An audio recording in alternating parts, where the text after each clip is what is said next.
Welcome to the Explainer. Today, we're going to dive into a pretty fascinating philosophical argument, and we're going to use one of the greatest films ever made to help us tackle a huge question. Why do we suffer? So let's just jump right in with a puzzle. It's something you've probably felt if you've seen the movie. Why is it that when we watch the opening of The Godfather, we find ourselves, kind of admiring Don Corleone? He's a known criminal, a mob boss, and yet we're on his side. The answer to that question, it turns out, reveals a deep, deep truth about our own lives. And this is what we can call the Corleone dilemma. The film is absolutely brilliant at manipulating our judgment right from the very first scene.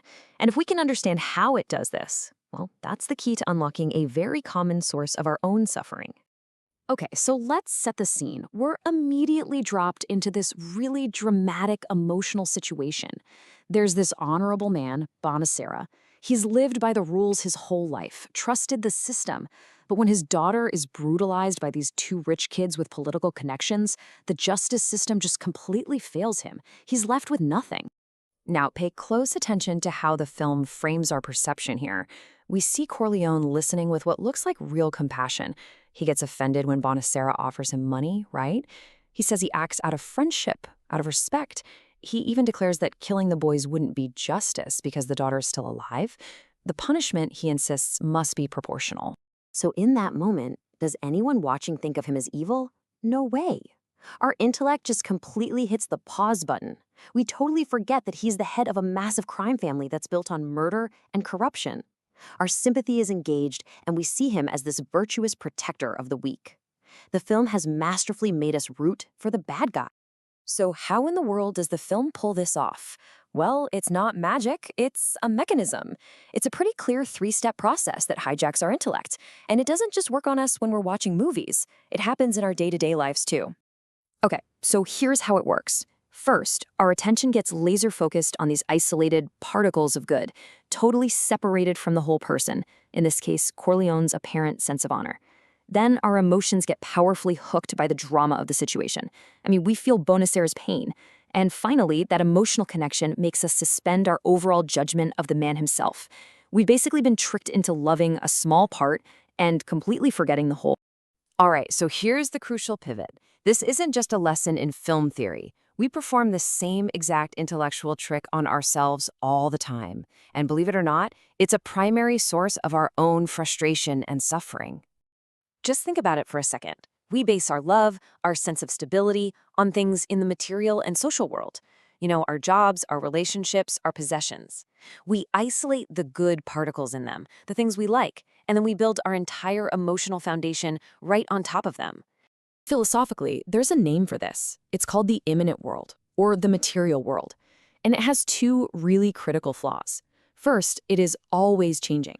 And second, it's dualistic, which just means everything in it contains both good and bad. A relationship can be amazing one day and totally fractured the next. A job can be perfect until suddenly it's not. We're building our house on really unstable ground. And this table really illustrates the core problem perfectly, doesn't it? When we build our emotional lives on this shaky, dualistic foundation of the material world, our love becomes fragile. We are setting ourselves up to suffer when things change. And they always, always do. Okay, so if the material world is a totally unstable foundation, where can we find a stable one?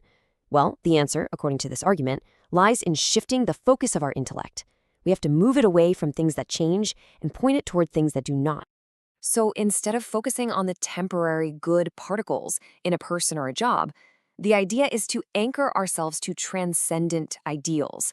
These are concepts that are stable, they're permanent, and they are what's called univocally good. That just means they aren't a mix of good and bad. They are purely 100% good. So what are these anchors? What are we even talking about? Well, we can start by directing our intellect toward truth itself. Not somebody's version of the truth, but the unchanging objective principle of truth. We can also anchor ourselves to the ideal of beauty. And again, not just what's trendy or what we think looks nice, but that timeless, transcendent quality of what is truly beautiful. And we can focus on true justice, not the flawed, inconsistent version we saw in the courtroom, or frankly, the one dished out by Don Corleone, but the perfect, unwavering ideal of what is right. You see, by anchoring our capacity for love in these big, stable, transcendent concepts, we find an emotional foundation that doesn't shift and crumble underneath our feet. Our love for another person then becomes an expression of our love for these higher ideals, which makes it way more resilient. And this brings us to a final, really powerful metaphor for understanding the human condition, especially our deep sense of loneliness. It comes from Dostoevsky's famous novel, Crime and Punishment. So the murderer, Raskolnikov, is sent to the ultimate solitude, Siberia. But he's followed there by Sonia, a prostitute. Now think about it. They are both deeply flawed, broken people. He's a killer, she's a social outcast. And yet, there, in that shared wasteland, he finally feels accompanied for the very first time in his life. And this leads to a stunning line. We are all murderers and whores in Siberia. The metaphor is suggesting that this is the fundamental human situation. We are all flawed, and in a deep, profound sense, we are all alone, every one of us exiled to our own personal Siberia. So the purpose of love, then, isn't to magically rescue someone from their exile. The philosophy here suggests that's actually impossible. Instead, its true purpose is to offer companionship within that exile. It's about sitting with someone in the cold, anchored by a shared orientation toward those transcendent ideals we were just talking about. And this leaves us with a final thought to mull over. Knowing that we are all in this shared solitude together, flawed and imperfect, what warmth, what companionship, what small act of grace can we possibly offer to one another against the cold?